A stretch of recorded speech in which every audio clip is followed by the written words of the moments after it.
이번에는 4장 NS 오브젝트, 모든 객체들의, 모든 클래스들의 조상이죠. 모든 클래스는 전부 이 NS 오브젝트에서 파생된다. 그래서 우리가 NS 오브젝트에 대해서 한번 알아보는 시간을 가지도록 하겠습니다. 자, 이제 여기 보시면은 제가 간략하게 써놨는데, 모든 클래스가 공통적으로 다 가져야 되는 기능을 하나로 합쳐놓은 것이 NS 오브젝트 클래스입니다. 근데 이제 반면에 다중상속이 되는 C++ 같은 경우는 이 조상 객체들이 되게 여러 가지 형태예요. 그래서 우리가 필요로 하는 조상 객체를 요 기능 이렇게 나눠 놓을 수가 있는데, 오브젝티브 C는 단일 상속만 되기 때문에 조상 객체가 이렇게 하나로 단일화되어 있습니다. 여기 제가 이제 잘못된 코드로 해서 라자냐 코드라고 이렇게 써놓긴 했는데, 너무 많은 이 오브젝티브 C의 계층도를 보면은 많아야 6단계, 이제 아주 복잡한 애플리케이션을 디자인할 때도 많아야 6단계 그 정도이고, 우리가 파운데이션에서 알아보는 객체들은 거의 이 NS 오브젝트만 조상으로 해가지고 요거를 기반으로 클래스를 생성해냅니다. 그러니까 여러분들이 이런 라자냐 코딩은 하시면 안 된다는 거, 그런 얘기를 쭉 써놨습니다. 그리고 제가 이 말씀 하나 드려야죠. 단일 상속으로 제한하고 있는 언어들은 각 클래스의 기능들이 되게 집약되어 있고 굉장히 많은 기능을 한꺼번에 제공합니다. 왜냐하면은 상속을 자유롭게 막 못하기 때문에 가급적이면 한 단계에서 그냥 웬만한 기능은 확실하게 다 제공을 해주는 편이에요. 그래서 클래스의 덩치가 좀 커요. 반면에 다중상속이 되는 언어들의 클래스는 되게 좀 이렇게 자잘하게 나눠져 있습니다. 왜냐하면 클래스의 덩치가 크다는 거는 뭐냐 하면은 우리가 인스턴스를 하나 만들게 되면 메모리를 많이 차지한다는 얘기죠. 반면에 다중상속이 되면은 클래스의 크기를 되게 줄입니다. 왜냐? 필요한 기능만 집약되어 있는, 그것만 골라서 쓸 수 있으니까는 그렇게 해놓는 편입니다. 뭐 각자 장단점 차이는 있지만은 NS 오브젝트의 이 교재에서도 내용이 굉장히 좀 많은 편이에요. 여러분들이 쭉 보시면 아시겠지만 이 페이지 수가 굉장히 많습니다. 그래도 지치지 마시고 여러분들이 한번 끝까지 잘 읽어보셨으면 좋겠어요. 자, 여기 프로토콜 프로토콜에서 제공해주는 메소드가 있다. 자, NS 오브젝트는 물론 클래스도 있지만 NS 오브젝트라는 프로토콜도 있어요. 그래서 두 가지가 제공해주는 것들이 서로 좀 다른 편인데, 이 프로토콜은 저희가 아직 안 배웠으니까 이게 뭐지? 라고 생각하실 수도 있지만, 한번 그냥 NS 오브젝트의 클래스에서 다 제공해 주는 거다 라고 그냥 편하게 생각하셔도 됩니다. 자, 그래서 여기 우리 전 시간에도 배웠습니다. 뭐냐 하면은 디스크립션 해서 인스턴스의 명세, 인스턴스가 어느 클래스에 속하는지 클래스 이름과 인스턴스의 포인터를 반환해 주는, 그런 스트링을 반환해 주는 바로 디스크립션이라는 메소드가 있습니다. 물론 이 디스크립션은 직접 호출하는 방식보다는 저희가 NS로그에서 %와 그 다음에 assign으로 이 디스크립션을 암묵적으로 부른다고 제가 이제 전 시간에 알아봤죠. 그 다음에 이제 perform selector, 이건 우리가 메시지를 발송하는 것과 동일한 건데, 이거는 지금 제가 아무리 길게 얘기해도, 그리고 여러분들이 읽어봐도 별로 안 와닿을 수가 있습니다. 그래서 이 장 끄트머리에 예제가 있는데 그거를 예제를 통해서 한번 알아보도록 하겠습니다. 그 다음에 이제 retain, release, auto release, retain counter, 다 뭔지 아시죠? 네, MRC에서 주로 사용하는 메소드인데, 가급적이면은 ARC에서는, 가급적이면 아니죠, ARC에서는 이것을 자제해서는 안 되고 그냥 금지해야 됩니다. 그래서 쓰시면 안 돼요. 왜? 저희 retain이나 release 같은 거는 컴파일러가 이 문장에 들어가야 될 때 살살살 끼워줍니다. 그렇기 때문에 이런 것들은 우리가 사용하면 안 되고, 오토 릴리즈 이 오토 릴리즈 메시지 역시도 요거는 지금 메시지거든요. 그러니까 간편 생성자를 생성해주는 메시지인데 이것도 사용하지 않습니다. 그리고 마지막으로 retain counter, 이것도 ARC 환경에서는 사용하지 않습니다. 요즘 보니까 엑스코드가 많이 좋아져서 또 써도 뭐 특별히 문제는 안 일으키는데, 아무튼 제 책에서는 쓰지 말기로 하겠습니다. 그 다음에 이제 클래스를 확인하는 방법. 그래서 우리가 어떤 인스턴스에 클래스라고 보내주면은 그 인스턴스가 어느 클래스에 속하는지를 알려주는 그런 메소드가 있습니다. 또 하나 비슷하게 슈퍼 클래스를 반환해주는 이런 메소드가 있습니다. 자, 이제 마지막으로 셀프. 셀프는 배웠는데? 라고 생각하시지만, 셀프는 사실 인스턴스 내부에서의 하나의 멤버 변수였어요. 그래서 셀프 값이 바로 자신 값이라고 그랬죠. 근데 여기서 알아보는 셀프는 메소드 이름입니다. 헷갈리죠? 예. 그렇기 때문에 이 꺽스에다가 리시버 인스턴스 가지고 셀프를 써주면은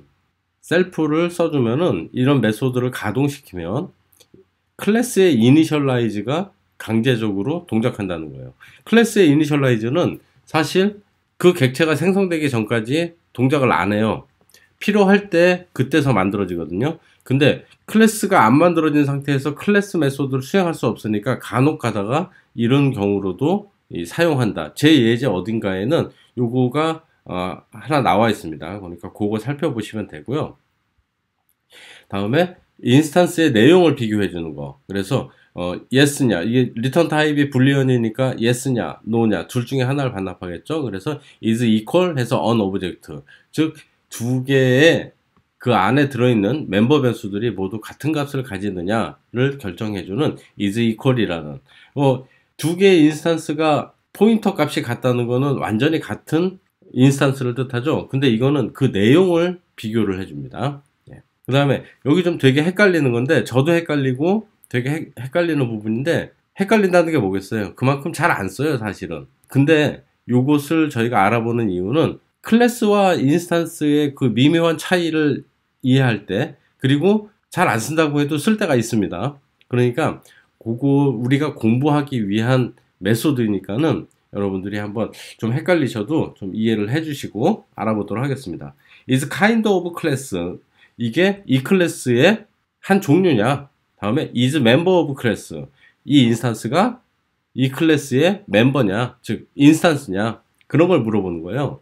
그래서 kind와 member 다른 듯 하지만 같은 듯 하지만은 확실히 다릅니다. 뭐냐 하면은 멤버를 물어보면 바로 이 현재 클래스, 제가 여기 써준 클래스와 현재 인스턴스에 속하는 클래스만 비교를 하는 거예요. 그래서 만약에 제가 만든 객체 중에 요걸 생각해 볼게요. NS 오브젝트 밑에 파렌트 있고 클래스 있다. 요 밑에도 이제 예제가 나올 텐데, 요 예제로 할게요. 자, 만약에 제가 AA 타입으로 인스턴스 A를 만들었는데 이것이 AA의 멤버냐고 물어보면 참입니다. 근데 A의 멤버냐고 물어보면 false예요. no죠. no가 됩니다. 리턴 값이. 물론 NS 오브젝트의 멤버냐고 물어봐도 리턴 값은 no입니다. 근데 A가 A의 kind냐고 물어보면 참이에요. 왜냐하면 멤버이면서도 kind가 됩니다. 한 종류예요. 한 맥락에서 따라 내려오는 그런 인스턴스가 되겠죠. 그 다음에 A가 A의 kind냐? 예, yes입니다. 그리고 A가 NS 오브젝트의 kind냐? 물론 yes입니다. 왜? 오브젝티브 C의 모든 인스턴스는 NS 오브젝트의 kind가 되기 때문입니다. 자, 이제 멤버와 kind의 차이점을 딱 알아두셨죠? 그래서 이렇게 예제를 돌리면 A는 A의 kind냐? yes. 다음에 A는 A의 kind냐? yes. 다음에 A는 A의 멤버냐? no죠. 왜? 현재 클래스만, 멤버는 현재 클래스만 놓고 비교를 해줍니다. 한 가지 예를 들면, 그럼 A의 인스턴스가 AA의 kind냐라고 물어보면 어떻게 했어요? 당연히 이것은 no겠죠? 이건 no입니다. 그러니까 부모 쪽으로는 kind인데 자식 쪽으로는 kind가 못 갑니다. 그거 꼭 기억을 해주시면 될 것 같아요. 자, 근데 여기서 한 가지 조심하셔야 될 거. 기초 프레임워크, 즉 저희가 매번 임포팅했던 파운데이션 헤더 파일에 정의되어 있는 기초 프레임워크 클래스를 적용할 때는 의외의 결과가 나온다. 무슨 얘기냐면 저희가 NS 스트링으로 만들었어요. 한 인스턴스를. 그래서 NS 스트링의 멤버냐고 물어봅니다. 그러면은 제가 스트링을 str이라는 인스턴스를 NS 스트링으로 만들었으니까 당연히 NS 스트링의 멤버겠지라고 생각할 수 있지만은 false입니다. 거짓이에요. no를 답합니다. 왜 그러냐 하면 바로 클러스터 클래스이기 때문에 그렇습니다. 자, 여기 또 하나 예제가 있는데 자, id 타입이고 void 포인터라고 그랬죠. 그냥 그렇게 이해하시는 게 편합니다. str이라는 이제 아무거나 인스턴스를 대입해 줄 수 있는 요 변수를 만들었어요. 그렇게 하고서 str alloc init with utf8 string. 예. 그러면은 당연히 str은 ns 스트링의 멤버라고 생각하지만은 여기서 보면은 이 결과를 볼게요. 결과를 보시면 is member of class ns string class. 예. str이 is member of class 이거냐 물어봤습니다. 그랬더니 정답은 no가 나옵니다. 왜냐하면 궁금하네요. 그래서 한번 왜 그런지 살펴봤습니다. 그래서 str의 self는 이니셜라이저 하기도 부르지만은 자신의 내용을 이렇게 출력도 해줍니다. 그래서 hello가 나왔고요. 그 다음에 str의 클래스, 자신이 속한 클래스가 뭐냐라고 물어봤더니 의외로 ns tagged pointer string으로 나옵니다. 이것이 바로 UTF-8로 저희가 init를 해주면 ns tagged pointer string이 돼요. 그리고 ns 스트링의 클래스는 뭐냐? 뭐 당연히 ns 스트링이겠죠. 예. ns tagged pointer string은 과연 뭐냐? 그것은 바로 ns 스트링의 자식 클래스입니다. 차일드 클래스예요. 이거는 저희가 이제 클러스터 클래스라고 나오는데 저희가 이제 나중에 요걸 또 한번 약식으로 구현을 해보도록 하겠습니다. 파운데이션에 속한 클래스를 확인할 때는 조심해야 된다는 거, is 멤버를 쓸 때 조심해야 된다는 거, 이거 기억해 주시고, 저희가 클러스터 클래스로 저희가 디자인한 게 아니면은 저희는 is 멤버나 다음에 is kind를 구동시키면은 정확히 저희가 예상한 대로 결과가 나온다라는 거, 그거 기억해 주시면 될 것 같아요. 자, 그 다음에 이제 내용이 길죠. 이번에는 ns 오브젝트 클래스는 이제 다음과 같은 메소드를 제공해 준다. 당연히 initialize 메소드 제공해주고, 이 얘기 나왔죠? 사용자가 오버라이드 할 수 있지만 직접 호출해서는 안 된다. 이건 시스템이 호출하는 겁니다. init하고 좀 다르죠? init는 우리가 직접 호출할 수 있었죠? 그 다음에 alloc, 이거는 객체를 allocation 해주는 겁니다. 그리고 0으로 전부 클리어 해주는 거예요. Objective-C는 변수나 alloc을 해주면 전부 0으로 nil 값으로 깨끗이 청소를 해줘요. 보안 문제도 있고 여러 가지 문제가 있기 때문에 그렇게 해줍니다. 얼록을 해주는데 얼록은 우리가 오버라이드를 할 수가 없어요. 우리가 호출을 하지만. 다음에 init. 자, 멤버 변수를 저희가 초기화할 때 쓴다고 그랬죠. 근데 이거는 우리가 오버라이딩 할 수도 있고 우리가 불러줄 수도 있습니다. 꼭 기억해 주시고요. initialize와 달리 init는 상위 클래스를 호출을 해줘야 됩니다. 꼭 잊지 마시고요. 그 다음에 이제 copy. 요거는 이제 저희가 나중에 프로토콜을 공부할 때 이제 나오는 얘기인데, 카피는 또 하나 중요한 게 있었죠. 바로 소유권을 가지는 인스턴스를 반환해준다. 근데 이제 보시면은 좀 얘기가 좀 복잡하게 써 있습니다. NS 카피잉 프로토콜에서 제공하는 copy with john이라는 메소드가 호출됩니다. 실질적으로는 우리가 카피 명령을 날려도요. 그래서 카피를 구현해주기 위해서는 저희가 이 copy with john, 이 NS 카핑이라는 프로토콜을 채용을 하고 copy with john이라는 메소드를 저희가 오버라이드 해줘야 돼요. 그래서 카피를 할 때는 이 객체를 카피를 할 때는 이렇게 해라라는 거는 저희가 친절하게 모델링을 해줘야 됩니다. 근데 이것은 이 오브젝티브-C의 좀 불편한 면도 있지만 그래도 오브젝트-C가 자원을 관리할 때 프로그래머가 모든 것을 조물락조물락 잘 설계할 수 있다라는 어떤 강점이 있는 거죠. 자, 클래스를 확인하는 메소드를 제공해준다. 제가 여기서 여기 str의 클래스와 ns 스트링의 클래스, 즉 이거는 인스탄스를 보내도 되고 인스탄스 메소드도 있고 다음에 클래스 메소드도 있다라는 거 그렇게 기억을 해주시면 될 것 같아요. 여기서는 클래스 메소드고요, 슈퍼 클래스 이렇게 되고요. 이것도 이제 또 헷갈리는데 여러분들 카인드와 멤버는 확실히 구별을 하셨죠? 여기서 또 한 가지 비슷한 게 나옵니다. 뭐냐 하면은 is subclass of class. 이것이 이 클래스는 이 클래스의 서브 클래스냐 자식이냐 그거를 물어보는 거예요. 그러니까 이거는 물론 앞에 클래스가 수신자가 되겠죠. 디스크립션 지금 할 거 많으니까 넘어갈게요. 다 아시죠? 그래서 is kind of class하고 is member of class는 인스턴스에 동작하는 거지만 is subclass of class는 클래스를 수신자로 합니다.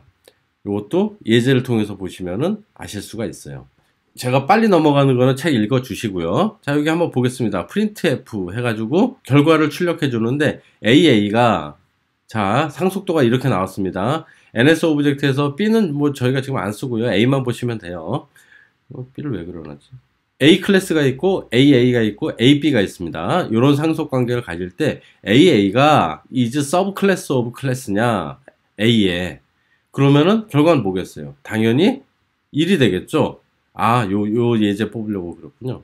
B는 A의 서브 클래스냐? 아니겠죠. 예. 그래서 바로 is sub class of class는 클래스를 리시버로 해서 클래스 간의 상속 관계를 확인할 때 쓴다라고 기억을 해주시면 될 것 같아요. 자, 느낌 오시나요? 잘 안 씁니다. 이거 물어볼 일이 없죠. 예. 대부분 물어볼 일이 없습니다. 예. 자, 이제 클래스 객체. 여러분들이 이제 단순하게 강의를 해드리는데 여기서는 좀 복잡해요. 좀 복잡한데 여러분들이 모르고 계셔도 되지만은 사실을 알고 계시면은 좀 재밌는 오브젝티브 C를 이해하는데 한층 더 깊이 들어갈 수 있습니다. 자, 클래스 객체.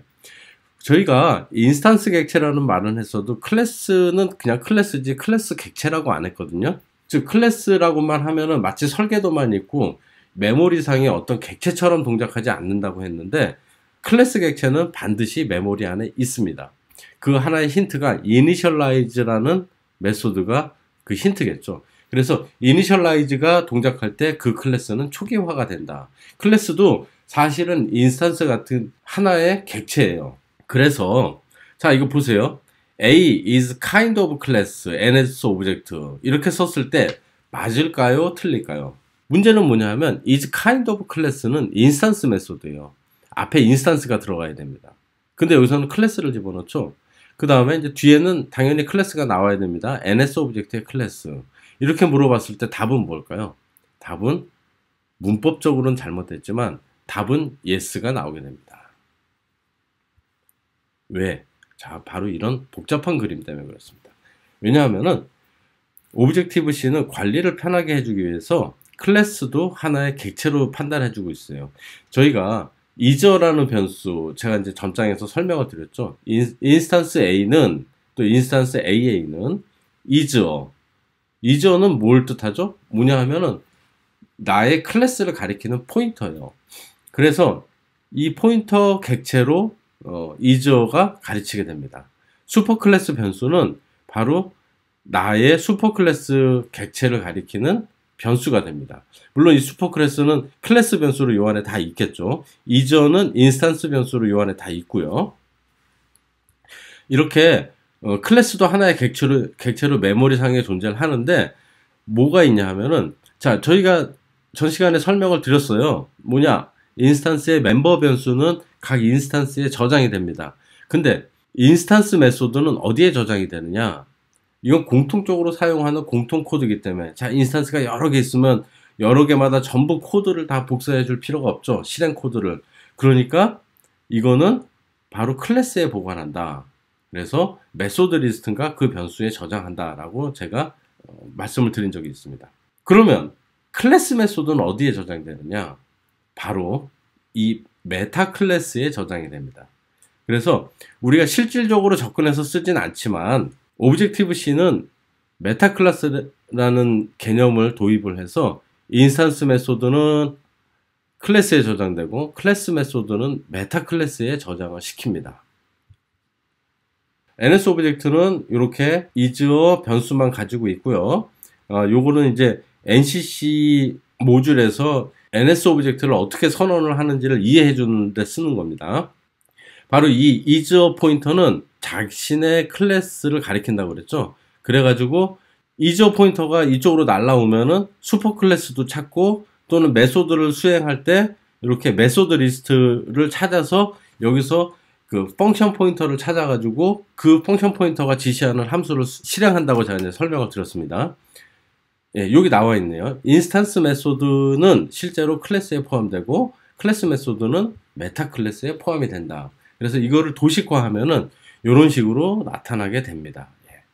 되게 복잡해 보이지만은 is어와 슈퍼클래스, 메소드 리스트라는 이 세 가지를 이해하시게 되면은 그다지 어렵지 않게 이해가 되실 수가 있습니다. 자, 이제 요 얘기들은 여러분들이 쭉 그냥 읽어봐 주시면 되고요. 예.